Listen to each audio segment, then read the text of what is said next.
Hello everyone, my name is Aryan Yadav और आज मैं बताने वाला हूँ अरिथमेटिक प्रोग्रेशन का पार्ट 4 और ये आपका लास्ट पार्ट होगा।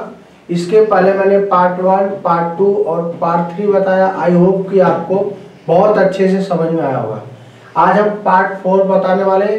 जो एक्सरसाइज इसके पहले बताया था, मीन्स प्रैक्टिस सेट 3.3 बताया था, उसी के ही कुछ क्वेश्चन मैं आज बताने वाला हूँ जो बहुत ही इम्पोर्टेंट है। इसके पहले भी पार्ट 3 में भी इसी प्रैक्टिस सेट का 3.3 का ही कुछ इंपॉर्टेंट क्वेश्चन आपको कराया था जो आपके बोर्ड में आता ही आता है। ठीक है, तो चलिए आज का लेसन जो अरिथमेटिक प्रोग्रेशन है उसको स्टार्ट करते हैं। पार्ट 4 तो क्वेश्चन मैंने बोर्ड पे लिखा है, इन an AP some of 3 consecutive terms is 27 and their product is 504। Find the terms, assume 3 consecutive terms a minus d, a and a plus d। ठीक है, आपको 3 कॉन्सेक्यूटिव टर्म्स निकालने हैं। बोल रहा है कि कोई 3 कॉन्सेक्यूटिव टर्म्स है जिनका एडिशन है 27 और उनका जो मल्टीप्लिकेशन है वह है 504। तो वह 3 कौन से टर्म्स होंगे। ठीक है, सबसे पहले समझ लो कॉन्सेक्यूटिव टर्म्स होते क्या है। कॉन्सेक्यूटिव को हिंदी में बोलते क्रमागत। क्रमागत मतलब इन ऑर्डर। ठीक है, जैसे 5 के बाद 6 के बाद 7, ये क्या है, एक ऑर्डर में, मतलब एक कांस्टेंट डिफरेंस जिसका हो। ठीक है, तो उसको हम लोग बोलेंगे कॉन्सेक्यूटिव टर्म्स। ठीक है, जैसे 2 के बाद 4 के बाद 6 के बाद 8, मतलब कांस्टेंट डिफरेंस आ रहा है ना, तो ऐसे टर्म्स को बोलते हैं हम लोग कॉन्सेक्यूटिव टर्म्स। ऐसे कौन से वो 3 कॉन्सेक्यूटिव टर्म्स है जिनको ऐड करने पे 27 आता है और उनको आपस में मल्टीप्लाई कर दें तो 504 आता है, उसी को हमको फाइंड आउट करना है। और एज्यूम कर सकते हो, दिया है यहाँ पे कि एज्यूम करो कि जो फर्स्ट टर्म है a माइनस डी है, सेकेंड टर्म a है और third term a plus D है। ठीक है, चलिए तो सॉल्व करते हैं। कैसे सॉल्व करेंगे? अच्छा, एक क्वेश्चन आता है यार, इम्पोर्टेंट है इसलिए मैं बता रहा हूं। तो 3 कॉन्सेक्यूटिव टर्म्स पहले आप लिख दो कि 3 जो कॉन्सेक्यूटिव टर्म्स है वो क्या है, वो है a माइनस डी, ये फर्स्ट टर्म है, सेकेंड a है, थर्ड है a प्लस डी है। ठीक है, according to given condition number 1, condition 1 क्या बोल रहा है कि सम ऑफ 3 कॉन्सेक्यूटिव टर्म्स ही 27, मतलब इन तीनों को जब ऐड करते हैं तो कितना आता है, 27 आता है। Means a minus D plus a plus a plus D equal to 27। देखो प्लस डी और माइनस डी क्या हो जाएगा, कैंसल। तो a 3a इक्वल टू 27, यहाँ से a equal to 27 divide by 3 9 जा 27, a इक्वल टू 3। ये हो गई a की वैल्यू। अब according to given condition, condition number 2 क्या दिया है कि देयर प्रोडक्ट, बोला देयर प्रोडक्ट ही 504, मतलब इन तीनों को प्रोडक्ट मतलब मल्टीप्लाई करे तो 504 आता है। कौन से तीनों को, 3 कॉन्सेक्यूटिव टर्म्स को, a minus D multiply bye a multiply by a plus D, कितना आता है 504। ऐसा कंडीशन दिया है। a की वैल्यू आपने फाइंड आउट कर लिया, सॉरी 9 है, a की वैल्यू 3 है, a की वैल्यू आपने फाइंड आउट कर लिया 9, तो 9 minus D multiply by 9 multiply by 9 plus D equal to 504। Okay, equal to 504। तो देखो अभी 9 माइनस डी और 9 plus D equal to 504, divide by क्या हो जाएगा 9। ठीक है, अगर हम इसको कैंसल आउट करेंगे तो क्या हो जाएगा 56, 9 5 जा 45, 5 बचेगा, 9 6 जा 54। अब देखो यहाँ से क्या मिला, 9 माइनस डी और 9 प्लस डी इक्वल टू मिला 56। अब एक फॉर्मूला बनता है a minus B A plus B, क्या होता है a square minus B square. यहाँ से मिल गया 9 minus D square equal to 56। 9 का स्क्वायर कितना हो जाएगा 81, 56 को इधर ला दो, minus 56 equal to D square, या D square equal to 81 minus 56 कितना हो जाएगा 25। तो D equal to plus minus 5। एक बार डी को हम लोग क्या लेंगे 5 लेंगे, एक बार डी को हम लोग क्या लेंगे -5 लेंगे। डी का 2 वैल्यू आ गया। तो ए क्या आया 9 आया, डी क्या आया 5 एंड -5 आया। तो 3 कॉन्सेक्यूटिव टर्म्स क्या होंगे, आपने फर्स्ट कॉन्सेक्यूटिव टर्म्स क्या लिया है, फर्स्ट लिया आपने a plus D when d equal to 5। जब आप d 5 लेते हो तो क्या हो गया a प्लस डी मतलब 9 प्लस 5 40। सेकेंड आपका कॉन्सेक्यूटिव टर्म्स क्या है a मींस 9, और थर्ड आपके कॉन्सेक्यूटिव टर्म्स क्या है a minus D means 14 minus a minus D, ये क्या है माइनस क्या हो गया 4। तो आपके 3 कॉन्सेक्यूटिव टर्म्स क्या हो गए, पहला तो आंसर हो जाएगा 14 9 4, ठीक है।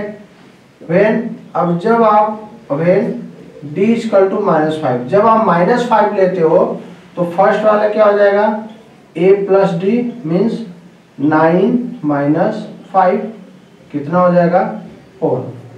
सेकेंड टर्म हो जाएगा a मीन्स 9, और थर्ड टर्म हो जाएगा a माइनस डी मीन्स हो जाएगा a माइनस डी, तो a क्या 9 माइनस माइनस प्लस 5 हो जाएगा 40। तो क्या हो जाएगा 4 9 40। ये 2 आंसर होंगे, 14 9 4 करो या 4 9 14 करो। ये 3 कॉन्सेक्यूटिव टर्म्स होंगे जिनका सम कितना होगा 27 होगा और जिनका प्रोडक्ट 504 होगा। आई होप कि आपको समझा होगा। फिर से देख लो, क्वेश्चन में पूछा है वो कौन से 3 कॉन्सेक्यूटिव टर्म्स होंगे जिनका सम 27 हो और उनका प्रोडक्ट 504 हो। तो अज्यूम कर लिया कि a माइनस डी a और a प्लस डी, ये 3 कॉन्सेक्यूटिव टर्म्स है, ठीक है। तो फर्स्ट कंडीशन दिया है कि सम 27, तो तीनों को ऐड कर दिया इक्वल टू 27, यहाँ से वैल्यू हमको मिल गई a इक्वल टू 9, ठीक है। सेकेंड दिया है कि इसका मल्टीप्लिकेशन 504, तो हमने इसको मल्टीप्लाई किया, तो यहाँ से हमको वैल्यू मिल गई किसकी d की 2 वैल्यू आई +5 एंड -5, ठीक है। अब हमने जो अज्यूम किया तो उसमें a और d की वैल्यू क्या कर देंगे पुट कर देंगे, तो आंसर हमको क्या मिला 14 9 एंड 4। देखो एक कॉन्सेक्यूटिव टर्म है कि नहीं, देखो 14 में से 5 माइनस किया, सॉरी 14 में से 5 माइनस किया 9, 9 में से 5 माइनस किया 4, या 4 में 5 प्लस किया 9, 9 में 5 प्लस किया 14, ठीक है। तो ये 3 कॉन्सेक्यूटिव टर्म्स होंगे क्या क्या 4 9 एंड 14। ओके, समझ में आ गया होगा। चलो नेक्स्ट क्वेश्चन करते हैं। इसको एग्जाम में आता है क्वेश्चन,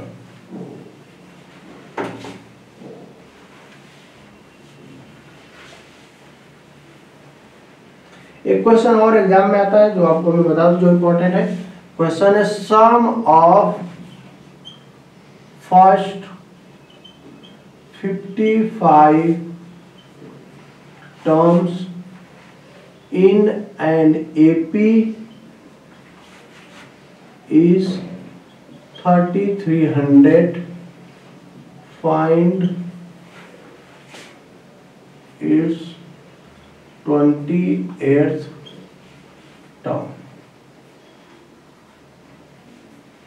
क्वेश्चन ये है कि sum of first 55 term in an AP is 3300, find its 28th term. पूछ रहा है कि फर्स्ट 55 टर्म का जो सम है वह 3300 है, तो उसका 28th टर्म क्या होगा, मींस TN पूछ रहा है, SN गिवन है और आपसे TN पूछ रहा है।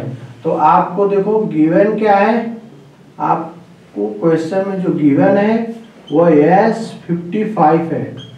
सम आप पूछा है, देखो सम ऑफ फर्स्ट 55, तो S55 आपको गिवन है 3300, और आपको फाइंड करना है, जो फाइंड आउट करना है आपको वो क्या करना है T28 आपको फाइंड आउट करना है, ठीक है। तो चलो करते हैं। वी नो दैट, आपको मालूम है, क्या मालूम है, Sn equal to n upon 2 in bracket 2a plus n minus 1 into D. ठीक है, तो s n की जगह 55 पुट करो क्योंकि s 55 दिया है, s 55 n की जगह 55 देखो कर रहे हैं, तो 55/2 इन ब्रैकेट में 2a plus n 55 minus 1 into D.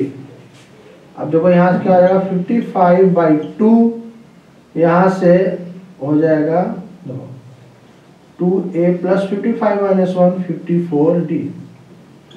55/2 यहाँ से 2 कॉमन ले लो क्योंकि अभी 2 के टेबल में आता है, अभी 2 के 2 कॉमन ले लिया आपने, क्या मिला आपको, a प्लस 27d। ठीक है, 2 से 2 क्या हो जाएगा, कैंसल। अब यहाँ से जो S55 की वैल्यू दिया है वो 3300 दिया है, S55 की वैल्यू 3300 दिया है, तो a plus 27d equal to 3300 divide by क्या हो जाएगा 55।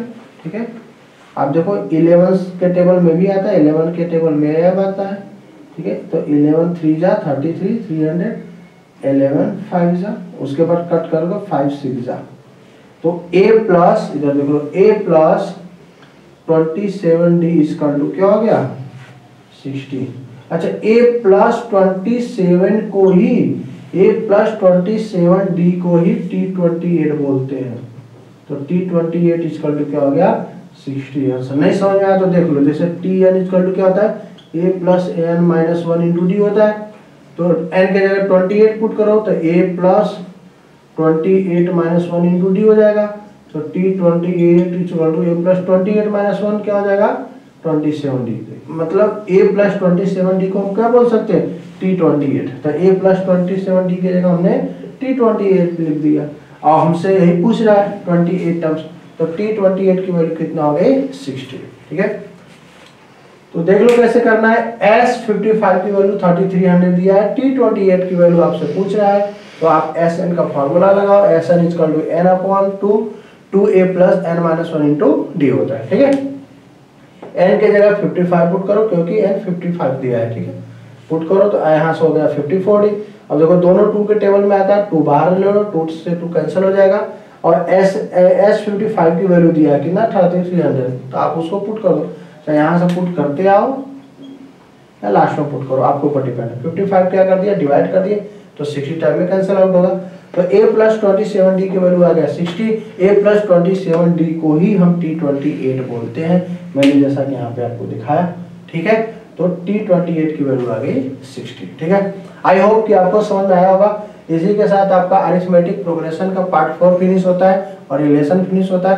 अगर आप लेसन को अच्छे से देखे होगे, सारे पार्ट देखे होगे, तो आपके एग्जाम में 8 मार्क्स तो फिक्स है।